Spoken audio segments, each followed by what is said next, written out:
앞에 다해로 드립니다. 아멘. 우리의 모든 관념과 모든 지식과 체험에서 구출하시고 오늘 새로운 이상과 새로운 체험을 우리에게 주시옵소서. 아멘. 주 예수님 우리에게 지혜와 계시를 허락하심으로 주여 우리의 눈이 하나님을 볼 수 있어 보기 있게 하시고 우리의 성령께서 교회들에게 하신 말씀을 들을 수 있는 귀를 갖게 하시옵소서.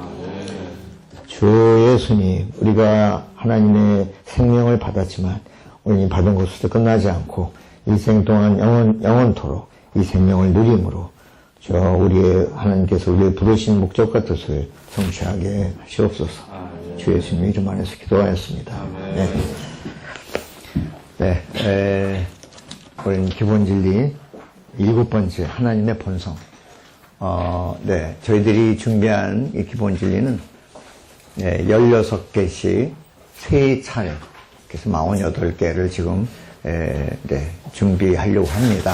지금 첫 번째 16개인데, 16개를 마치고 나서 우리는 좀, 다른 기초를, 생명에 관한 기본적인 진리를 어떤 단행본을 하나 다루려고 그래요.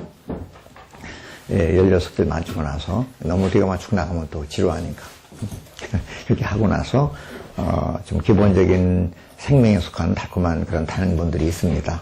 그걸 하나 다루고, 그 다음에 또 2차적으로 또 16개를 다루고, 또 다음에 또 다른 단행본을 다루다가 마지막 3차로 16개를 다루고, 그래서 지금 48개. 보통, 회복 안에서 기본 진리 그러면 보통 48개를 보통 다뤄요.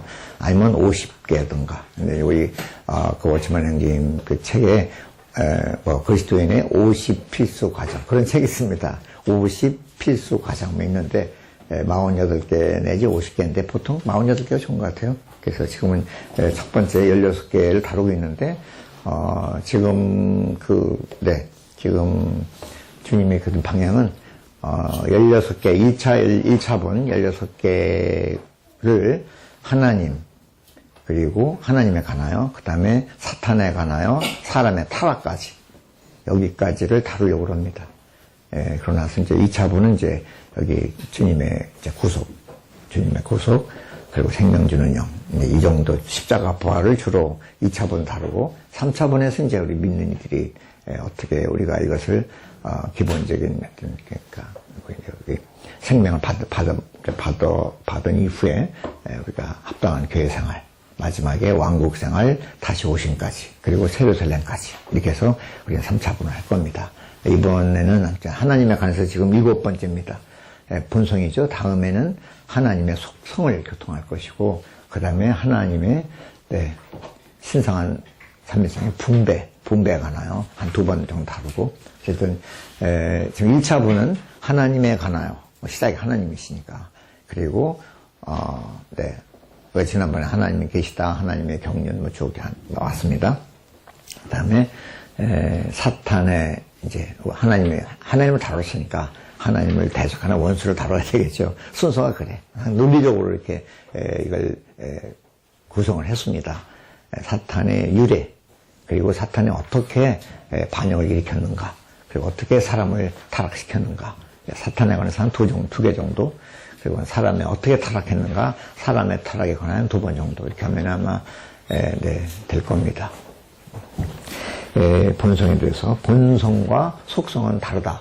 다음 주에는 속성을 다룰 겁니다. 본성은 뭐 네이처라 부르고,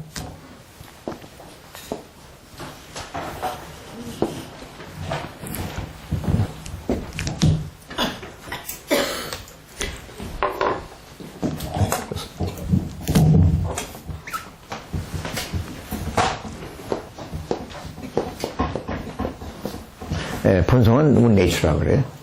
속성은 이렇게 부르는 거야. 애트리뷰트라고 해가지고.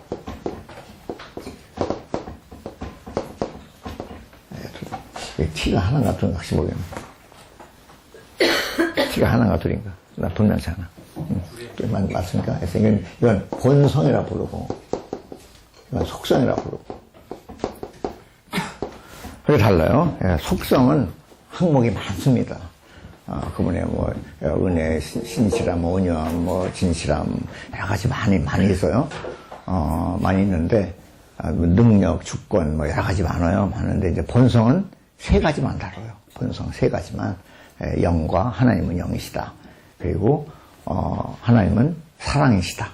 하나님은 빛이시다. 빛이 먼저죠, 요한서신. 그래서 그분은 먼저 여기서는 사랑을 먼저 말했죠. 그래서 사랑 먼저 말했어요. 그래서 그건 하나님은 영이시다. 하나님은 사랑이시다. 하나님은 빛이시다. 이게 하나님의 본성. 이 본성은 세 가지입니다. 세 가지. 나머지 많은 항목들은 속성들입니다. 속성들.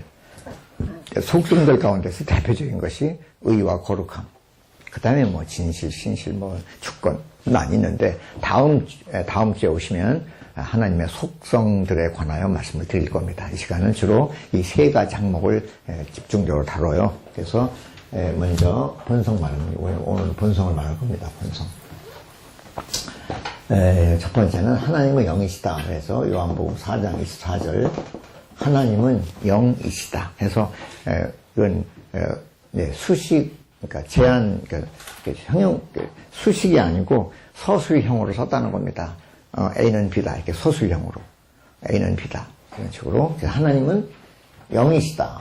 그리고 두 번째, 하나님은 사랑이시다. 사랑이시다. 그래가지고, 요한일서 4장 8절과 똑같은 16절 똑같은데 다 하나님은 영이시다. 사랑이시다. 그래서 하나님은, 요한복음 3장 16절에서 하나님은 세상을 이처럼 사랑하셨다. 그건 사랑하셨다니까 사랑의 행위지만 사랑을 하시기 전에 그분의 자체, 그분 자신이 사랑이시다.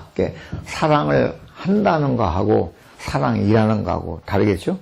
사랑이다 그러면 그분의 본질을 말해, 본질. 그분은 사랑이다. 라고, 그래서 우리는 본성이라 그럽니다.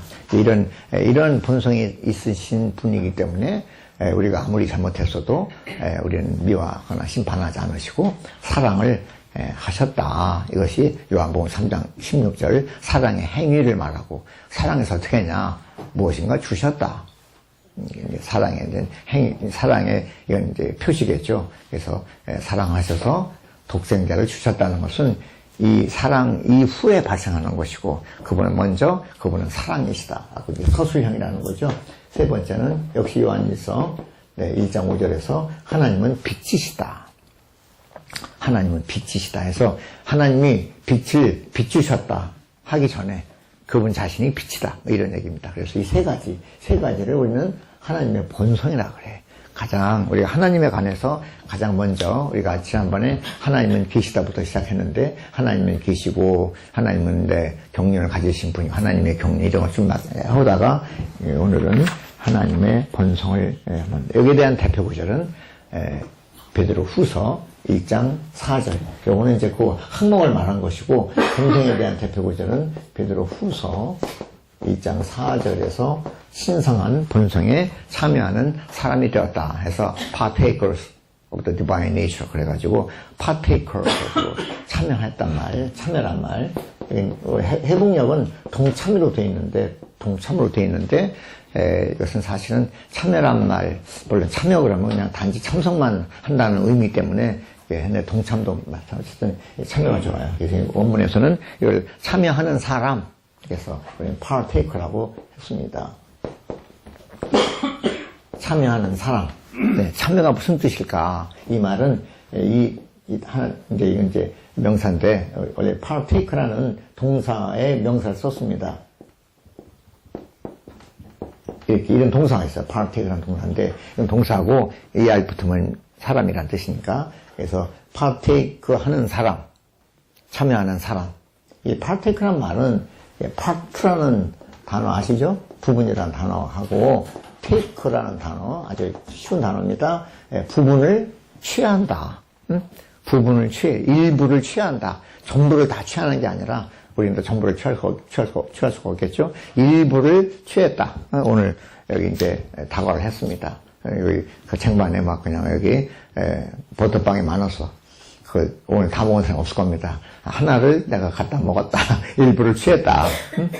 여기 커피포트에 커피가 많이 들었는데, 한 잔을 따라 먹었다. 일부를 내가 취한 거죠. 그런 겁니다. 그래서, 참여란 말은 단순히 참석하고 끝나는 게 아니고, 여기 오셔가지고 참석해서 빵을 안 잡수셔서 그냥 참여한 게 아닙니다.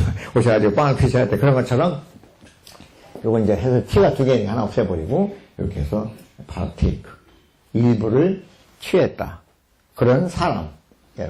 사람이라는 전미사한테서 일부를 취하는 사람. 이런 말이 참여, 동참하는 사람. 이제 해봉영은 동참일 겁니다. 그래서 오늘 참여를 하겠습니다. 참여하는 사람. 이렇게 되도록 해서 1장 4절. 이 구절이 좀 어려워. 이 말이 어려운 말입니다. 이거 아시려면 1장 1, 2, 3, 4절을 쫙 보셔야 돼요. 오늘 집에 돌아가셔가지고, 우리 베드로 후서를 아직 안 했습니다. 세면 아직 안 했는데, 각주라도 읽어보시면 대충 이게 무슨 뜻인지 조금 어렴풋이 갈 겁니다. 회복력 다 가지고 계시죠? 네, 회복력. 회복력 없는 사람들은 이건 이제 본문만 나온 건데, 이거 본문만 나온 거 말고 각주 있는 겁니다. 각주 있는 거. 그걸 가져가시고, 보고판이 있는데, 보고판은 활자가 작아요. 그래가지고 눈이 아파요. 응? 눈을 잘 보고 하셔야 돼. 이게 예수 믿는 사람들은 눈이 중요해요. 눈이. 그리고 말이 중요해요. 눈과 보고 말아야 되니까 네, 매우 중요한 겁니다. 그래서 보시기 바라고 글자가 작으면 돋보기를 사용하셔서 보시기 바랍니다. 눈을 잘 보고 하시라고. 눈에 가장 나쁜 것이 잔글씨를 보는 게 눈을 죽이는 겁니다. 그래서 잔글씨 보지 마시고, 이제 고등학교 때부터 이렇게 눈을 돋보기로. 사전 볼 때, 영어 사전 볼 때, 돋보기로 이렇게 보시면, 눈이 많이 보호가 돼요. 좋습니다. 그래서, 이런 이야기입니다. 이런 이야기. 본성은 조금 어려울 겁니다. 다음 주, 속성은 조금 덜해. 그런데 본성은 좀 상당히 좀, 이게 아주 막, 너무, 이렇게 좀, 보이지 않는 거잖아요. 본성 그러면. 그런 이야기입니다. 넘어갑시다. 이런 대충으로는 이런 걸 내봅니다. 그래서 여기는, 여기 영광과 미덕이란 말이 나와요. 영광과 미덕. 영광과 미덕은, 3절에 잘 나와 있어요. 영광과 미덕. 그래서 영광과 미덕이 뭔가, 영광과 미덕. 다음에 이제 할 때, 여기 이름만 숫자, 이름만 숫자, 네, 1번. 그 보시면 이제, 여기, 1번이었으면, 거기, 네. C, D까지 있는데, 어쨌든, 여기는 오늘 하는 것은 이게 뭐, 기본 진리니까 너무 깊이 안 들어가고, 네, 영광과 미덕이라는 단어가 좀 어렵습니다. 영광이란 말은 간단히 말해서, 네, 우리를 통해서 나타나신 하나님. 하나님이 나타나시면 무조건 영광입니다. 하나님이 나타나시면 영광이다. 근데 여기에 아까 말한 하나님 빛이시라니까. 요한 1서 2장 5절에서 하나님은 빛이시다. 그분에게 어둠이 조금도 없다. 이런 것은 기본 구절입니다. 기본 구절, 천구절. 이거는 이유 없이 다 외워야 돼. 천구절은 다 외우셔야 나가서 복음을 전할 수 있고, 목양을 할 수 있고, 형제 자매들을 온전케 할 수가 있습니다. 생으로 외우지 마시고, 이거를 추구하고 누리고 말씀을 기도로 읽고 하다 보면은 이제 이걸 한 번에 싹 보고 다 외웠다. 그것은 그런 천재가 없습니다. 그런 천재가 없고 가장 좋은 것은 반복해서 누리는 거다. 반복과 누림. 이것을 지식이라면 실증 나겠지만 생명이라 반복과 누림이 있습니다. 반복해서 누리면 자연스럽게 이것이 내 속에 기억에 담겨집니다. 걱정하지 마시고 내가 얼마나 반복해서 누리냐 그게 중요한 것입니다. 아무리 머리가 둔하더라도 하나님 우리에게 그런 지능을 주셨습니다. 난 이것을 머리가 둔해서 못하겠다. 그건 거짓말입니다. 하나님이 다 우리 속에 달란트를 주셔가지고 다 하게 돼 있어요. 너무 이렇게 뭐 나쁘다고 비가 나지 마시고 난 나이가 많이 먹었다. 그러니까 진짜 성리대 믿으셔야지. 그러니까 나이가 많이 먹어도 괜찮습니다. 얼마나 우리가 갈망하고 얼마나 갈망하는가. 그러면은 IQ가 높아져요. 갈망하시는 그런 겁니다. 좋습니다. 먼저 본성이란 말. 본성이란 말은 언제든지 따로 붙어 다니는 말이 생명과 본성 이렇게 항상 같이 붙여서 말을 해요. 붙여서. 영광과 미덕은 조금 잠시 후에 나중에 또 다루겠습니다. 여기는 오늘 다 설명을 못해요. 여기서 지금 그 신성한 본성에 참여하는 것을 지금 안 하기 때문에 거기에 대한 더 깊은 말들은 여기서 오늘 다 설명할 수가 없습니다. 지난 시간에 이것은 각주를 읽어보시라. 3절, 4절 그 두 구절이 조금 많아요. 협응력 각주 보시면 두 구절을 오늘 집에 돌아가셔가지고 읽는 것이 숙제입니다. 숙제. 다음 오실 때 숙제 검사 안 하지만 주님이 하실 겁니다. 이제 반드시 베드로 후서 1장 3절, 4절 두 군데 두 절 각주를 다 보셔야 돼. 천천히 읽으시면은 한 20분 다 읽을 겁니다. 이거 숙제가 어려운 게 아닙니다. 얼마나 선생님 좋은 선생님이십니까? 숙제를 이렇게 편하게 내드리니까. 안 하다 보면 손바닥 안 때리니까 어쨌든 주님이 보실 겁니다. 읽어보시기 바랍니다. 그 목적은 영광이라는 단어가 어떠한 뜻이고 미덕이라는 단어가 무엇인지를 알려드리는 겁니다. 네. 아레테라고 이렇게. 어려운 단어예요. 미덕 그러면 우리는 그냥 친절하고 겸손하고 이런 거 같죠? 여기 미덕은 그런 뜻이 아닙니다. 이것은 우리가 신성한 생명의 능력 이런 것을 우리는 미덕이라 그래요. 어쨌든 여기서 오늘 설명을 하고 각주를 참고하시라는 겁니다. 넘어갈까요? 먼저 생명과 본성. 이 본성은 어떤 본성인가? 생명의 본성이에요. 하나님의 생명, 신성한 생명. 신성이란 말은 하나님께 속한 거다. 다른 것들과 구별되는 거다. 이런 것을 우리는 신성이라 그래요. 신성이란 말은 우리가 하나님이다. 그러니까 하나님의 가시란 말에 형용사가 두 개가 있어요. 하나는 하나님답다. 경건이라 그러죠. 가들리 해서 가들리가 되면은 하나님다움 이렇게 명사에 보통 ly가 붙으면 형용사가 되죠. 영어에서. 그래서 하나님 같단 말이고, 두 번째, 이걸 형용사 또는 하나님에 속한, 하나님에 속해 있다. 이 두 가지. 하나님답다.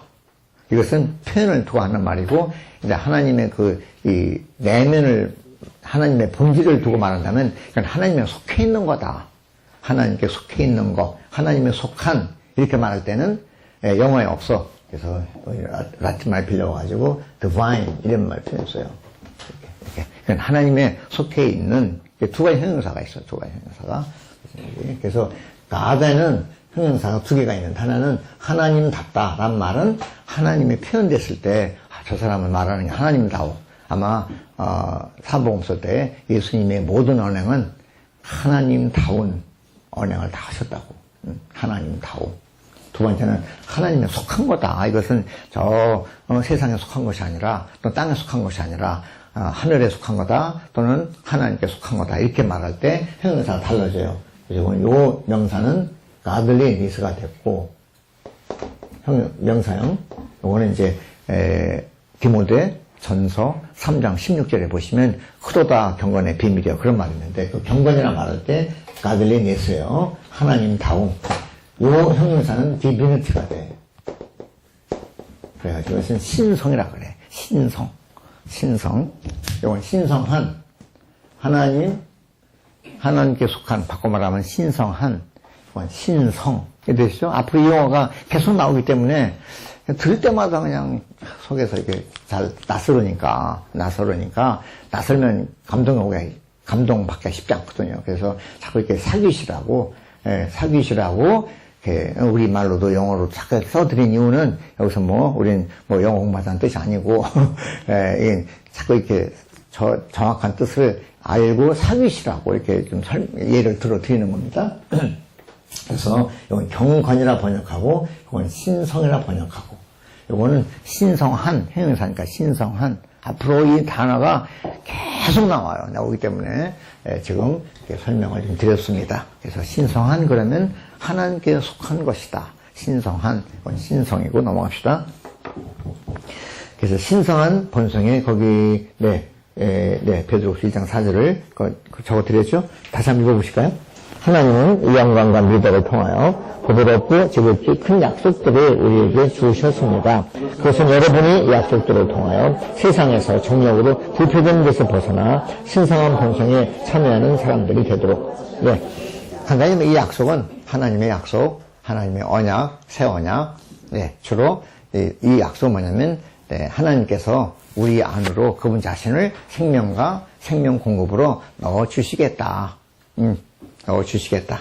이걸 잘 받으면, 네, 우리는 영광과 미덕, 네, 앞에는 영광, 뒤에 미덕이지만, 그러니까 이건 하나님 편에서 본 순서고, 우리의 순서는 미덕이 먼저입니다. 미덕이 먼저, 그 다음에 영광이 뒤에요. 그래가지고, 우리는 주님께 이렇게, 이런 약속, 그분 자신을 생명과 생명 공급으로 이렇게 주신다고 말할 때, 우리는 그것을, 네, 받아서 누립니다. 받아서 누릴 때, 거기는 영적 에너지, 생명의 에너지가 생겨요. 이 미덕은 그런 뜻입니다. 그런 에너지를 가지고, 네, 여기 말하는 세상에서 정욕으로 부패되는 것을 이겨. 전부 다 이기고, 마지막 우리는 영광스럽게 되는 겁니다. 이것은 바로 우리 하나님의 마지막, 우리 온 존재가 하나님의 표현이 되는 거다. 우리를 부르신 목적은 이것을 위해서 부르신 거다. 그래서 그분이 영광과 미덕으로 부르신 목적은 우리가 그분의 영광과 미덕이 되기 위한 거다.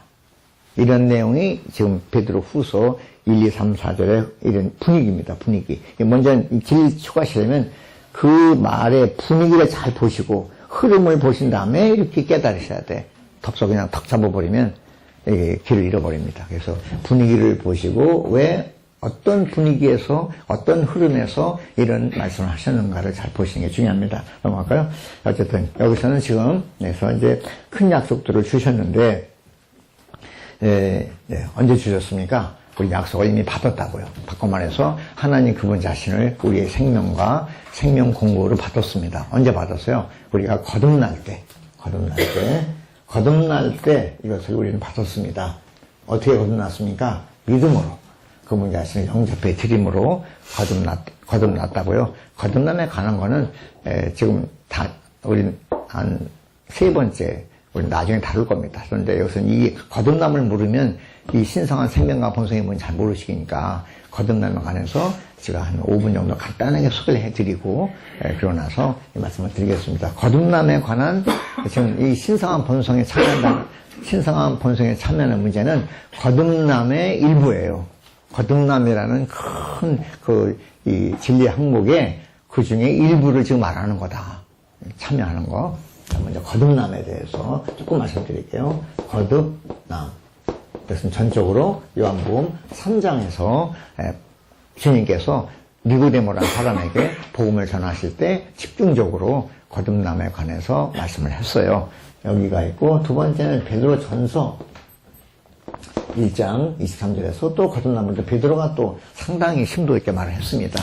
해서 저 거듭남에 관해서 물론 바울도 많이 말했지만 요한도 말했지만 거듭남에 관해서는 요한이 요한복음 3장에서 자세히 말을 했고 주님께서 니고데모에게 말씀을 하시는 것을 이제 기록함으로써 했고 두 번째 베드로, 여기 이제 베드로 후서죠. 베드로 형제님도 거듭남에 관해서 상당히 큰 위상을 줬습니다. 간단히 말하면 거듭남이라는 것은 3가지 의미가 있어요. 거듭남의 정의 또는 거듭남의 결정이라고 그러죠. 먼저 거듭남이라는 것은 신성한 생명을 최초로 체험하는 거다. 생명에 관해서 말만 듣는 게 아니라 이 생명은 체험을 해야 돼. 체험. 첫 번째 체험이 거듭남이라는 것을 말합니다. 죄사함 받고 우리는 다 어렵다 하면 되는데요. 그거는 생명의 체험이 아니고 그런 구속에 관한 엄밀히 말하면 교리입니다. 구속에 관해서 법적인 문제가 해결되는 것이고 생명은 아닙니다. 생명은 부활 생명을 생명이라고 그래요. 십자가에서 죽으신 목적은 생명 문제가 아니고 법적인 문제를 해결하는 겁니다. 하나님과 나 사이에 법적인 문제가 생겼습니다. 내가 타락해서 하나님을 반역하고 죄인이 되었고 내가 육체가 되었고 모든 주님과 나와의 그런 하나님은 의로우신 분인데 의로우신 하나님과 법적 문제가 생겼다고. 그래서 십자가의 피 흘림은 주님과 나 사이, 하나님과 나 사이에 문제가 된 법적 문제를 해결하는 것이지 생명에 속한 것이 아닙니다. 생명 관계는 주님이 부활하신 이후에 나와 관계가 돼. 그래서 생명 관계는 주님이 십자가에서 부활하신 후에 생명 주시는 영이 계셔서 이 생명 주시는 영이 내 영 안으로 들어와서 내 영과 하나가 되었다. 이게 3장 6절이에요. 요한복음. 그래서 그래서 육체로 난 것은 육체이지만 성령으로 난 것은 그 영으로 난 것은 영이다. 그래가지고 주님과 나와의 생명 관계는 부활하신 그리스도를 통해서 맺어집니다.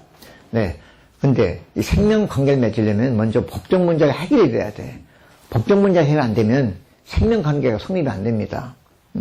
생명 관계는 주님이 내 안에 들어오시고 내가 주님 안에 들어가는 문제인데, 여기 그 장벽, 우리 죄라는 장벽이 있으면 주님이 내 안에 못 들어오시겠죠? 나도 주님께 갈 수가 없고. 그래서 이 장벽을 허물어 버리고, 옛날에 그 벨 장벽이 무너지는 것처럼 장벽을 헐어버린 다음에, 그 다음에 나와 주님과 생명 관계를 갖게 되는 거다. 죄사함 받고 천당하는 거다. 이게 구원이 아니라고요. 그건 과정과 절차일 뿐. 그건 주님과 나와, 주님께서 하나님의 경륜은 나와, 그런 법적 문제만 해결하는 것이 아니고, 하나님은 하나님과 우리와 생명 관계를 맺기를 원하신다고. 그러니까 구속은 철저히, 천당을 위한 게 아니라, 생명 관계, 생명을 위한 거다. 구속이란 것은 죄 사함, 죄 씻음 이런 건데, 그것은 그분이 내 안에 들어와서 내 생명이 되기 위한 과정이고, 준비 과정이다. 죄사함 받고 천당하는 게 궁극적 목적이 아니라고. 이러시죠? 그건 구원의 일부가 될 뿐, 구원의 전부가 아니라는 거다. 자기 말 왜 드립니까? 예수 천당, 이 관념은 제가 하는 겁니다. 이것은, 구원의, 하나님의 완전한 구원이 아닙니다. 하나님의 완전한 구원은, 물론, 십자가에서 피로써, 법적 문제를 해결할 뿐 아니라, 그분 자신이 내 안에 들어와서, 내 생명과 모든 것이 되셔야 하나님의 구원이라고요. 내 속에 들어오시려면 어떻게? 육체 안에 계신 그리스도는 내 안에 못 들어오십니다. 그분이 아무리 나를 위해서 기적을 일으키시고 병을 고쳐주시고 십자가를 흘렸다 하더라도 내 안에 못 들어옵니다. 살과 피가 있으면 못 들어와. 들어오시려면 부활을 하셔서 생명 주는 푸뉴마, 공기같이 변형이 되셔야 돼. 부활한 그리스도는 생명 주는 공기같이 변형되신 분. 이러시죠? 그게 부활의 실제라고 그래요. 부활은 하나의 초자연적인 기적이 아니라, 죽은 자 가운데서 왜 살아나셨습니까? 살아나신 후, 그 몸이 변형이 됐어요. 이제, 살과 뼈가 있는 그런 육체가 아니고, 영적인 몸이 되셨습니다. 영적인 몸이 되어야 우리 속에 들어올 수가 있어요. 어디? 가장 깊은 속, 우리 영 안에 들어오셨다고요. 우리 이것을 거듭남이라 그래요. 두 번째, 거듭남이라는 것은 행위가 아니다. 행위의 문제가 아니고 출생의 문제다. 출생. 행위가 좋아서 거듭나는 것이 아닙니다. 행위 문제가 아니고 이것은 하나님께서 내 안에서 출생하시는 문제다. 마리아가 성령으로 잉태된 것처럼 똑같은 방식으로 이제는 이제 성령이 아니고 주님이 십자가 부활 거치신 후에 생명 주시는 영으로 내 영 안에 들어와서 내 영을 태어나게 출생되게 했다. 그분이 우리 속에서 출생하신 거다. 영적인 출생. 그렇죠? 행위가 좋아져서 거듭나는 게 아니고 내가 생명 주신 부활한 그리스도입니다. 부활한 그리스도, 영이신 부활한 그리스도를 내가 영접해 드림으로, 믿음으로 영접해 드림으로 내 영 안에 오셔서 죽었던 영이 다시 부활되었습니다. 다시 태어난 거다. 우리는 하나님의 자녀로 다시 태어났다고. 어떻게 태어났습니까? 그분의 영이, 생명 주시는 영이 내 영 안으로 들어옴으로, 생명을 받음으로. 우리는 다 출생했죠? 생년월일 다 있죠? 생일음상 어떻게 했습니까? 어떻게 태어났습니까? 아버지의 생명을 받아서. 생명을 받는다는 것은 출생과 똑같은 뜻입니다. 생명을 받아서 태어났어요. 됐습니까? 육체의 생명, 육체로 난 것은 육체다. 그래서 우리는 다 김씨, 이씨, 박씨, 그 가문의 생명을 받고 나서 그 가문의 식구로 태어난 것처럼 똑같은 마찬가지입니다. 이번에는 사람의 생명을 받는 게 아니고 이번에는 하나님의 생명. 어떻게? 생명 주시는 영. 생명 주시는 영인 부활한 그리스도. 이게 하나님의 생명입니다. 부활한 그리스도가 생명 주시는 영이 되셔가지고 이 영을 내가 받음으로 출생했다. 두 번째 낳았다. 두 번째. 그래서 거듭 두 번째 태어났다. 란 말은 생명을 또 한 번 받았다는 거다. 첫 번째 생명, 옛사람, 김씨, 이씨, 박씨, 이것은 첫 번째 사람의 타락한 생명을 받아서 내가 김아무개가 된 것처럼 똑같이 이번에는 그 생명을 또 받는 게 아니라, 이번에는 영원하고 신성한 하나님의 생명을 두 번째 받는 거다. 두 번째 받아서 어떻게 낳았다. 생명을 두 번 받았다. 두 번 태어났다. 네, 첫 번째 출생은 우리 육체에 타고난 사람의 출생이고 두 번째 출생은 하나님의 자녀가 되는 출생이다. 다 아시죠? 네, 두 번째는 행위가 문제가 아니고 우리는 출생의 문제다. 세 번째 거듭남은 우리 사람은 세 부분으로 되어 있습니다. 많이 공부했죠? 우리 바깥에 몸이 있고 안에 혼, 생각, 감정, 의지가 있고 맨 깊숙이 사람의 영이라는 기관이 있습니다. 다 아시죠? 하나님의 경륜 이후에 오신 분들은 하나님의 경륜이라는 책이 있어요. 거기에 그냥 여러 페이지 해서 이걸 설명했습니다. 나중에 참고하시기 바랍니다. 그래서 이 거듭남은 사람의 몸, 혼이 아니고 영 안에서 발생하는 문제다. 영 안에서 발생하는 거다. 이 세 가지가 거듭남의 의미입니다. 거듭남을 의미를 잘 아셔야 생명과 무성을 이걸 알 수가 있어요. 네. 자, 거듭남의 이제 의미죠. 두 번째, 결과. 거듭난 결과가 있어. 결과가 또 세 가지. 첫 번째, 거듭난 결과. 우리는 하나님의 자녀가 되는 권위가 얻은 겁니다. 요한복음 2장 11절, 13절에서 영접하는 자, 그 이름을 믿는 자들에게는 하나님의 자녀가 되는 권위를 주셨다. 아시죠? 하나님의 자녀. 우리는 다 김씨의 자녀, 박씨의 자녀였지만 이제부터는 다시 거듭난 이후에는 하나님의 자녀가 되었어요. 근데 어떻게 자녀가 되었습니까? 하나님의 생명을 내 안으로 받아들임으로 두 번째 출생함으로 하나님의 자녀가 되었습니다. 자, 이 권위가 누구 권위일까요? 이것은 우리 타락한 사람의 권위가 아니라 내 안에 들어오시는 부활한 그리스도 하나님의 생명, 이분이 권위입니다. 우리의 권리, 우리의 자격, 우리의 특권은 내가 아닙니다. 타락한 내가 아니라 내 영 안에 들어오신 바로 과정을 거치시고 왕래되신 생명 주시는 영, 다 바꿔 말해서 부활한 그리스도가 내 안에 들어오셨습니다. 부활한 그리스도, 이분이 나의 권위. 우리는 권위 있는 사람들. 그럼 내가 저 여의도 갔다 오고 권위가 있는 게 아니고, 내 속에, 그 하나님께서 성육신 되셨죠. 인생을 거치시고, 십자가에서 구속을 성취하시고, 이제 부활하셔가지고, 영적인 몸이 되셔가지고, 생명 주시는 공기 같은 그리스도께서 내 영 안에 들어와서 내 생명이 되시고, 생명 공급이 되시고, 내 인격이 되시고, 내 모든 것이 됐습니다. 지금부터. 이것이 나의 권위입니다. 우리 권위 있는 사람들. 보시죠? 그래서 첫 번째, 하나님의 자녀가 되었다. 두 번째, 자녀란 것은 아버지의 생명을 받은 사람입니다. 예수 그리스도께서 아버지의 생명을 가지고 오셔가지고 하나님의 아들 되신 것처럼 우리도 이제는 이 생명을 받아들였으므로 우리 또 하나님의 자녀가 되었어요. 간단히 말하면 하나님의 아들들이 된 겁니다. 자, 생명에는 반드시 생명에는 생명과 두 번째는 여기 베드로후서 오늘입니다.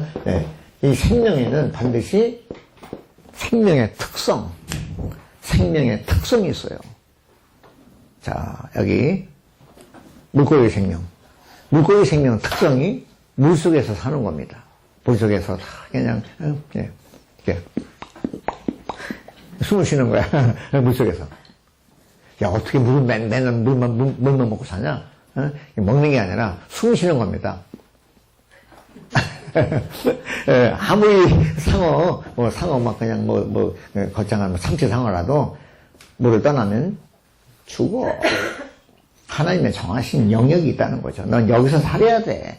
하나님의 생명의 권위입니다. 넌 여기서 살아. 나오면 죽어.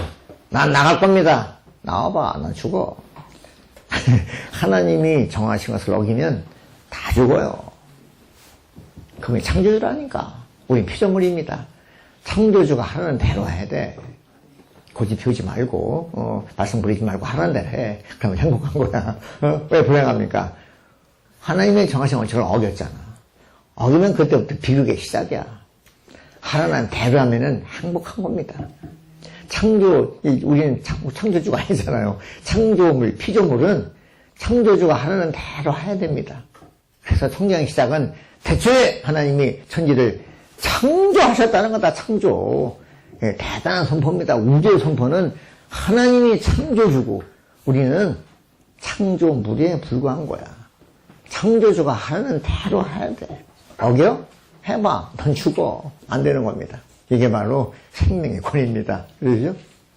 자, 여기는 뭐냐면, 네, 언제든지 어떤 생명이든지 하나님이 정해주신 특성이 있다. 독수리, 너는 하늘을 날아다녀. 난 싫어. 난 물속에 들어갈 겁니다. 들어가봐. 독수리는 금방 죽어버려. 안 돼. 다 정해진 게 있습니다. 네, 이것이 바로 생명의 특성. 식물, 동물, 네, 다 달라요. 식물도 얼마나 종류가 많습니까? 식물들아, 종류대로 있어라. 그럼 다 생기는 겁니다. 종류대로 여러 가지. 예. 어떤 건 반드시 자라고, 어떤 건 또 막 이렇게, 추운 데서 자라고, 더운 데서 자라고, 어떤 건 또 막 어떻게, 빙글빙글 그냥 동굴로 막 그냥 어떤 데 휘 감아 그냥. 다 생명의 특성이 있다. 네, 동물도 다 달라요. 생명 특성이. 이런 것처럼 하나님의 생명도, 예를 들은 겁니다. 하나님의 생명도 거기에 특성이 있어요. 이 특성을 본성이라 그래. 또는 다른 말로 하나님의 생명의 실체. 그래서 A번에 2번에서는 실체라고 그랬습니다. 생명의 실체. 이 실체란 말은 여기 A번에 1번에 2번입니다. 그 실체란 말은 바꿔 말해서 네, 특성과 비슷한 말입니다. 그래서 생명의 특성이 있다.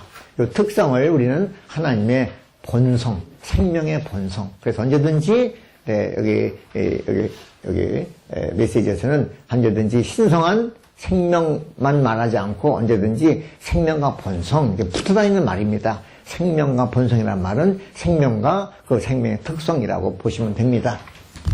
이해되시죠? 세 번째 우리는 하나님의 왕국 안으로 태어나요. 요한복음 3장 5절입니다. 왕국 안으로 태어나서 거듭난 결과입니다. 우리는 왕국 백성이 돼요. 왕국 백성이 돼. 우리는 다만 자녀일 뿐 아니라 우리는 이 땅에 딱 태어나면은 어떻습니까? 그 어떤 김씨 집안의 자녀지만 대한민국의 시민이 되잖아요. 응? 저 미국 가시면 그건 출생기주의야. 관광 와서 애기 낳아도 그 사람은 미국 국적을 얻어요. 시민권이 돼. 얻어요. 그런 것처럼 네, 출생하자마자 그 나라 국민이 됩니다. 똑같아. 하나님의 원칙도 하나님의 자녀로 태어나자마자 하나님의 나라, 왕국, 하나님의 왕국, 그분이 만왕의 왕이죠. 그 왕국의 백성이 됩니다. 왕국 시민권. 그래서 우리의 시민권은 땅에 있지 않고 우리는 하늘에 있다고 골로새서에서 말씀하셨죠. 그런 것처럼 세 가지. 하나님의 자녀가 되고 신성한 본성을 갖게 되고 타나게 되고 세 번째 왕국 백성이 되는 거다. 이런 것이 거듭남의 결과인데 오늘 다룰 것은 두 번째 이 신성한 본성을 갖게 되었다. 본성이 뭔가? 이 본성이라는 말은 아까 말한 신성한 생명의 실체를 말한 두 번째 이 본성 안에 하나님의 어떠하심, 인격이란 말입니다. 하나님의 어떠하심의 풍성이 이 생명 안에 들어있다.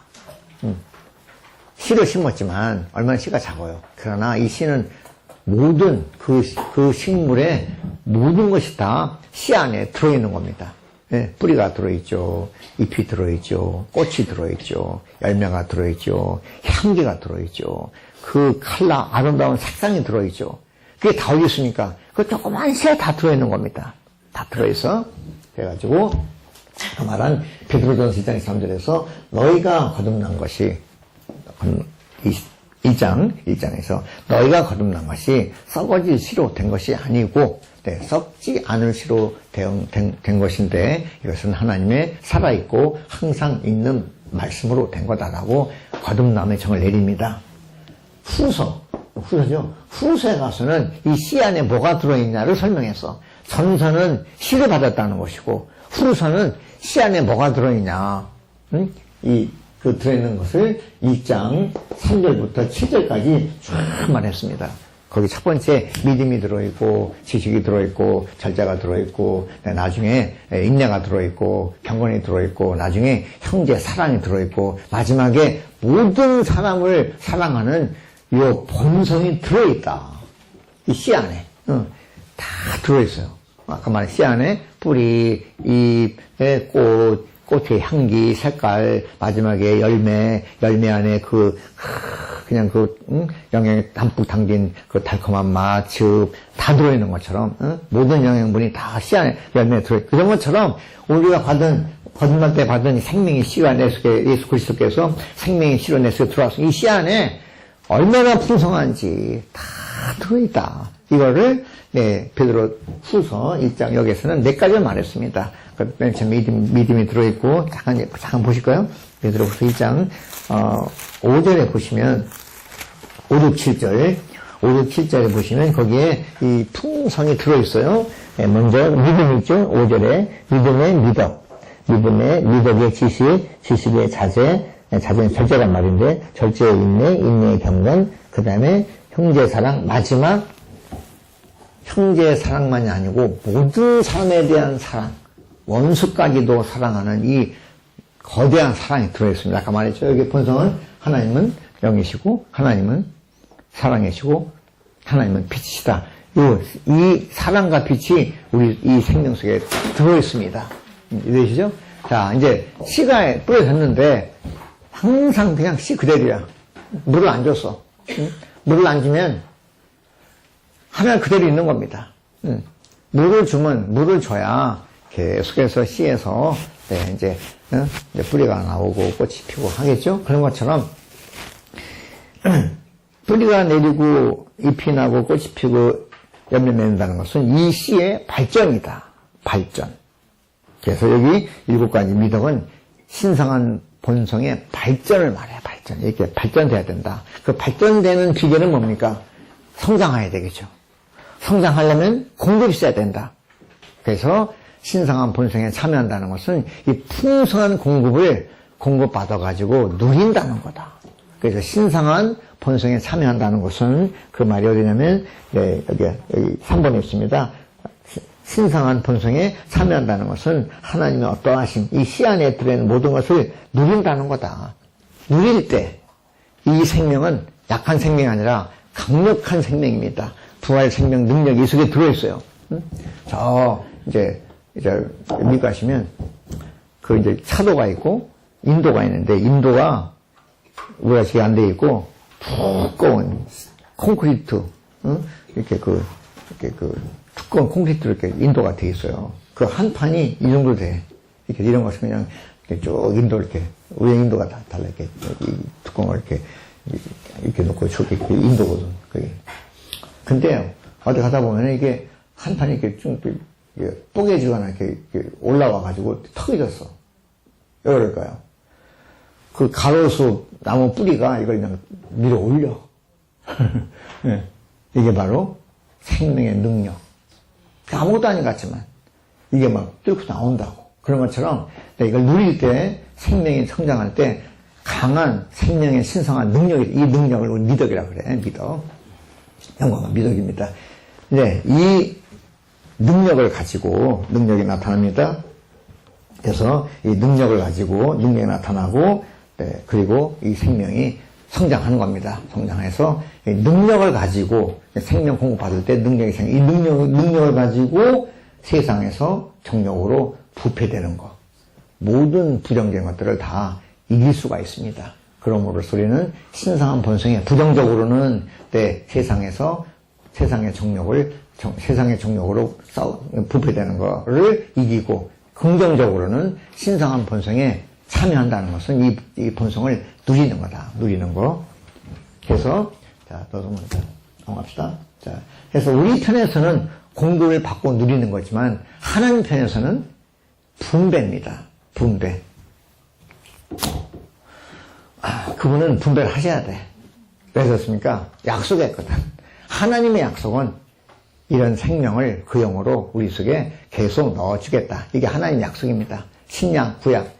약속이 뭡니까? 아브라함이 하신 약속, 또, 그러니까 맨 처음에 아담에게 하신 약속, 또 아브라함에게 하신 약속, 다윗에게 하신 약속이 뭡니까? 결국은 신약의 새 언약의 결국은 내 자신을 내 과정을 거쳐서 만유를 포함한 생명준영으로 내 안에 계속해서 넣어줄 거야. 이게 약속이야.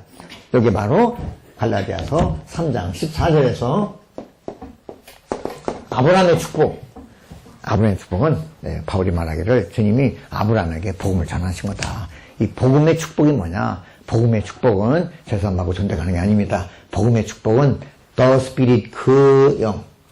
복음의 축복은 그 영, 약속하신 그 영. 그냥 그 영이라 말하지 않고 약속하신 그 영을 모든 이방인들에게 주시기 위한 것이다. 약속하신 그 영.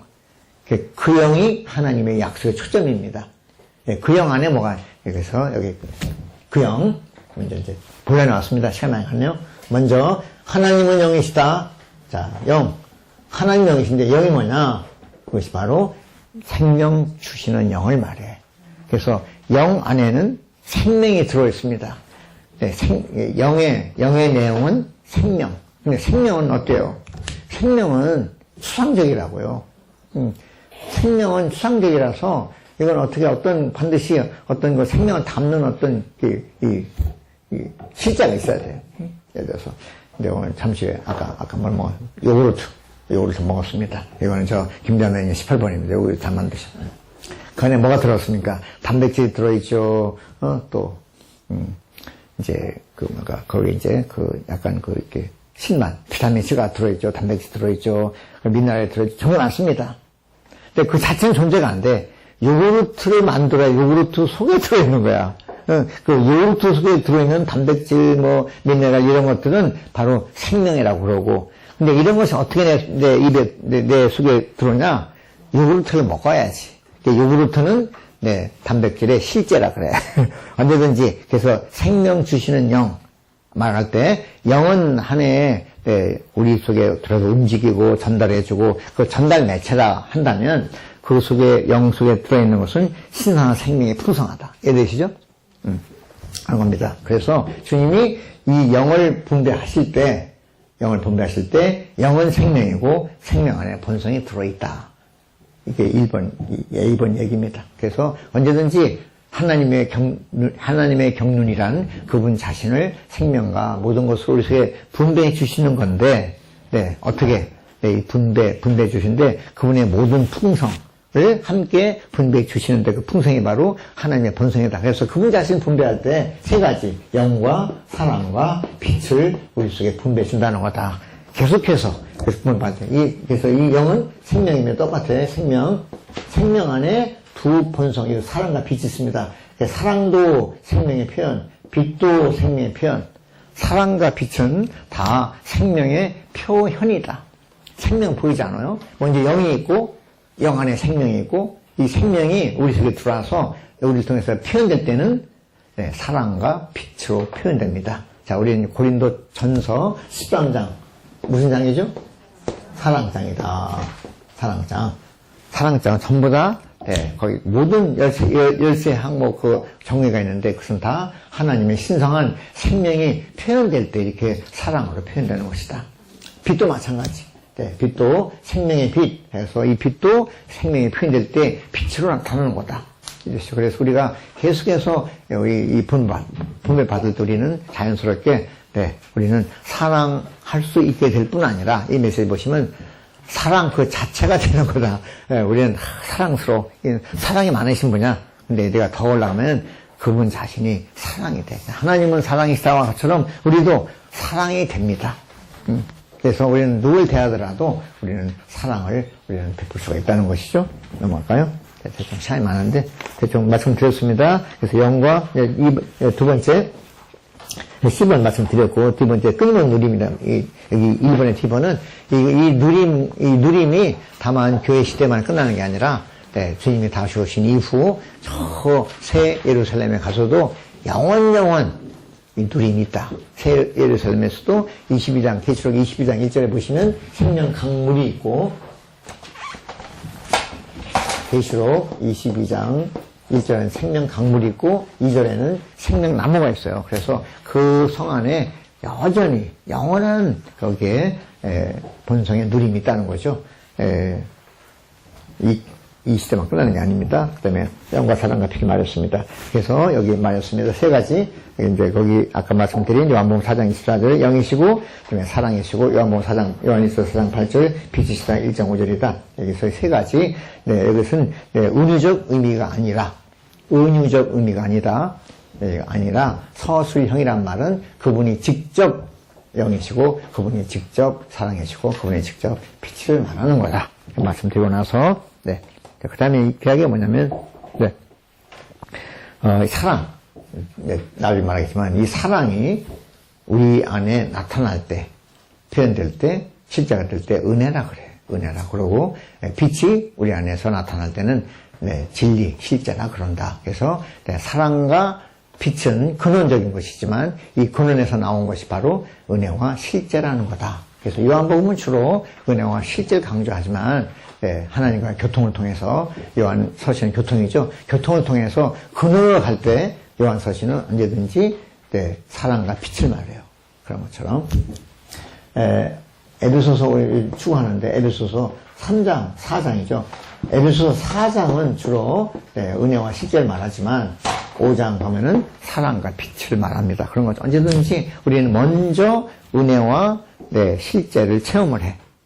체험할 때 주님과 교통이 이루어집니다. 교통이란 말은 흐름이죠. 그래서 먼저 전등을 탁 켜. 전등의 빛을 누리죠? 그러면 이 전류가 전등에 거쳐서 어디로 갑니까? 자, 발전소로 갑니다. 우리는 여기 앉아서도 발전소에 가서 거기를 체험하는 겁니다. 그런 것처럼, 네, 주님은 우리에게 오실 때 은혜와 실제로 오셨지만, 요한복음 2장 14절입니다. 은혜와 실제가 충만했다. 말씀 육체가 될 때, 성신될 때, 우리 속에 은혜와 실제로 오시지만, 네, 이걸 받아서 누릴 때, 교통이라 그래. 교통은 흐름이니까 근원으로 올라가게 돼. 가면은 뭐가 있습니까? 사랑과 빛이 있다. 이겁니다. 자, 은혜와 사랑, 어떻게 설명할까요? 자, 오늘은 이제, 여기 지금 김자매님, 여기 딸, 선호가 있습니다. 자, 요거트 먹어라. 버터빵 먹어라. 너무 맛있어. 좋아요. 이제 다 먹었어. 근데 오늘요, 내가 막 작게 가서 어렵고 막, 알았지. 일어나라. 가슴에 엄마가, 그러면 이거는 사랑이라고.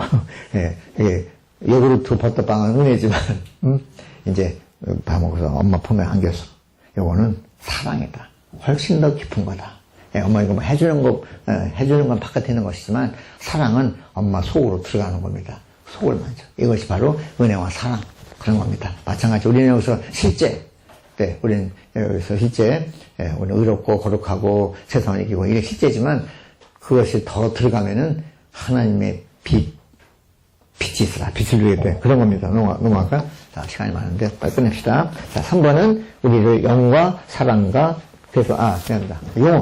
영어 문제입니다. 그래서 우리는 보통 이 영을 인격의 본성이다.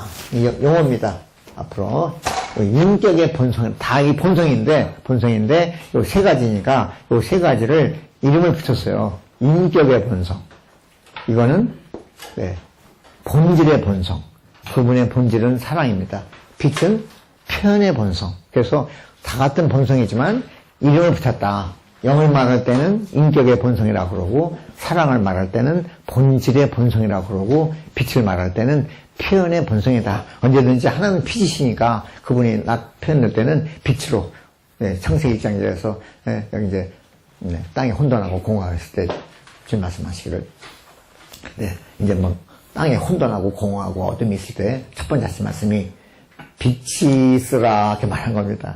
그때 하나님이 드디어 나타난 겁니다. 빛이 있어라. 그 빛이 바로 나타나신 하나님을 말하는 겁니다. 그런 것처럼 세 가지 용어를 잘 보세요. 인격의 본성, 본질의 본성. 하나님은 본질이 사랑입니다. 여기 보세요. 제가 이렇게 소리 들리죠? 무슨 손입니까?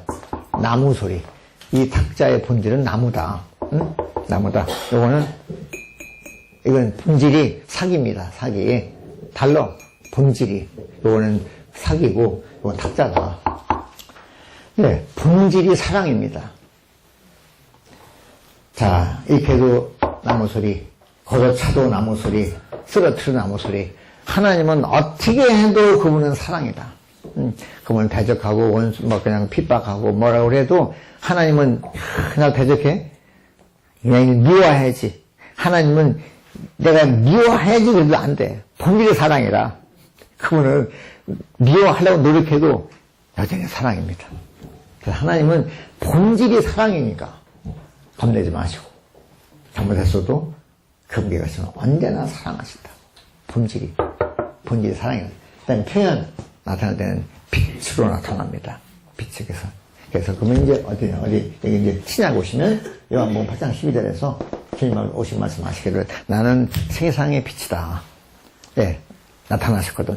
하나님의 표현이 빛인데 그 표현이 예수 그리스도니까 네, 나타났다. 나를 따르는 자는 어둠에 다니지 않고 생명의 빛을 얻을 거야.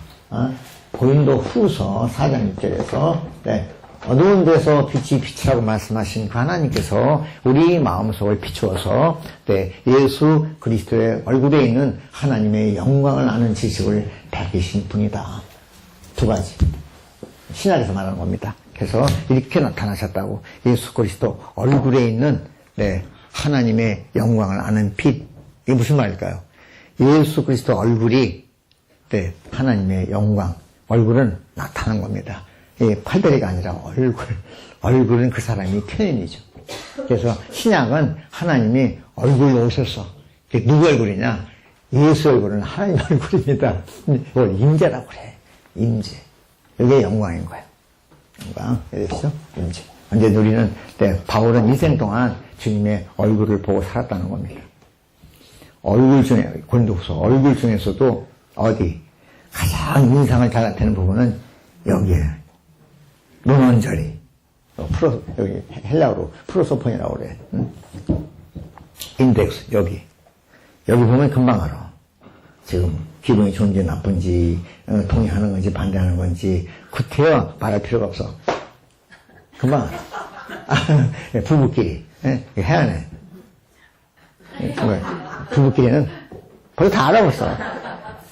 바울은 일생 동안 주님의 눈 언저리를 보고 살았어요. 고린도후서 2장에서 내가 어떤 형제를 용서했다면 주님의 인격으로 한 거다. 그때 인격이란 말이 face, 프로소폰, 그 face도 여기입니다. 바울은 이것을 가지고 이 보배를 질그릇에 가졌다. 보배가 단지 그리스도만이 아니라 그리스도의 얼굴 중에서도 언저리. 보배가 무엇일까요? 항상 웃는 얼굴빛. 여기 임재 안에 산다는 거야. 바꿔 말하면 빛 가운데 사는 거다. 바울 대단해. 순간순간. 예. 앉아도 할 때 먼저 바울은 눈치부터 봐. 눈치. 주님이 안 좋아. 그래 안 해.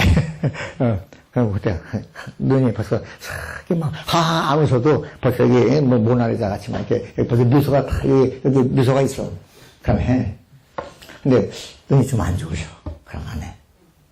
이렇게 임재 안에 산다는 것이고 빛 가운데 산다는 뜻입니다. 상당히 높은 겁니다. 넘어갈까요?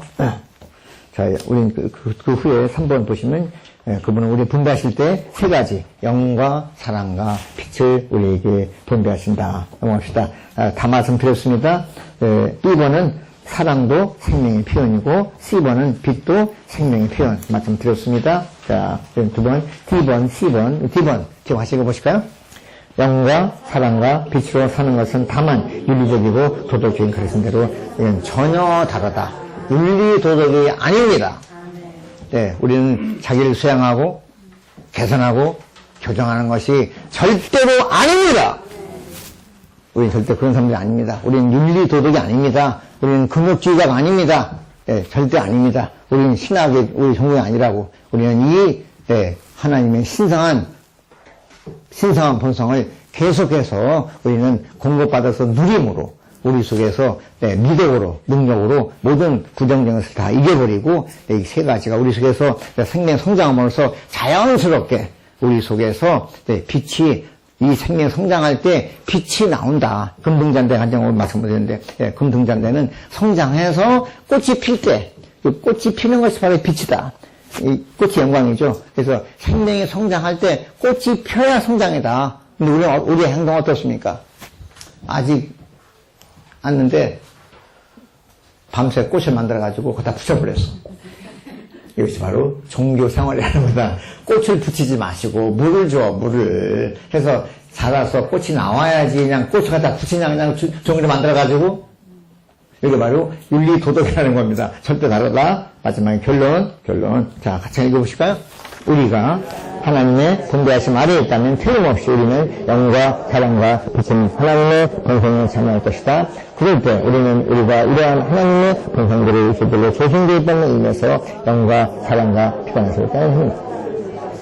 그러면 우리의 삶 안에는 연기하거나 일부러 행동할 필요가 없을 것이다. 그렇게 하기보다 오히려 우리는 단순히 그래서 계속해서 분배하심 아래 있을 때 계속해서 공급받을 때 어때요? 공급받을 때 우리는 파테이크 한 분을 취할 때 소화가 될 때 그리고 동화가 돼서 조성 살과 피와 뼈가 되는 거다. 그러니까 자연스럽게 꽃이 샥 필 때 이것이 가장 정상적인 그리스 생활이고 하나님의 신성한 본성에 참여하는 생활까지 우리 마치겠습니다.